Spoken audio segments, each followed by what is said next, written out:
This is 10 Eyewitness News, first at 5, with Georgina Lewis. Good evening. Hundreds of thousands of Australia's lowest paid workers have been dealt a blow with the Fair Work Commission slashing penalty rates for Sundays and public holidays. For some, the ruling means they will lose a quarter of what they earn. Jonathan Lee joins us now from Canberra. Jonathan, there's been an angry response to this decision.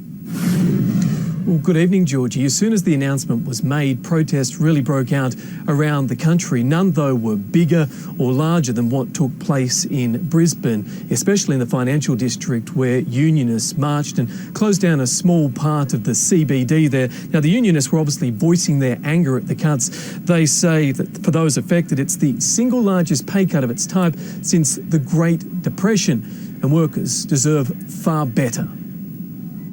It's a blow between the eyes for workers delivered live online. We have decided that the existing Sunday penalty rates in the hospitality, fast food, retail and pharmacy awards do not achieve the modern awards objective. Put simply, the Fair Work Commission believes Sunday and public holiday penalty rates for those on industry awards are too high. Outraged unions swarming on the Commission's offices in Melbourne. What do we do?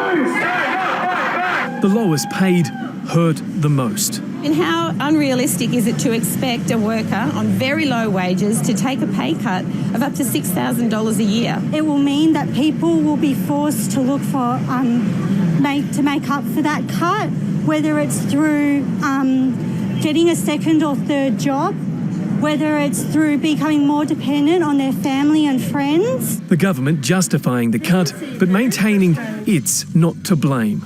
People who work on a Sunday will still receive a penalty rate.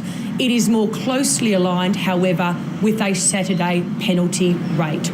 It means on Sundays, hospitality workers lose up to 14% of their pay, the fast food industry 17%.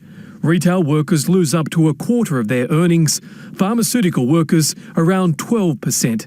Some public holiday awards will also be docked 10%. Small business calls it long overdue. 80% of people will not notice any change in their pay at all. That's because they work for big business and are signed to enterprise bargaining agreements that won't change. The belief is the cuts will encourage small business to hire more staff. I think what you've got to look at is country and regional areas of Australia. There are a lot of retailers who don't open at the moment, and it will give them an opportunity to open those stores where in the past they haven't. Stimulating the economy where it's needed the most. And now, Georgie, those arguments just simply didn't wash with protesters who gathered outside the Fair Work Commission. They're continuing to vow for more resistance.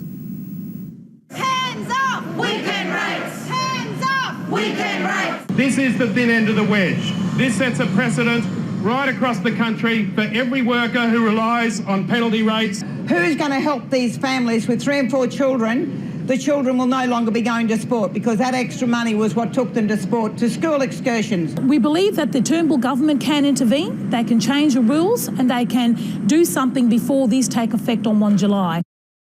You know, Georgie, technically that is possible, but before the last election, the opposition did say that they would accept the ruling. The ruling has been made by an independent umpire. They now want legislation introduced to Parliament protecting penalty rates. Georgie.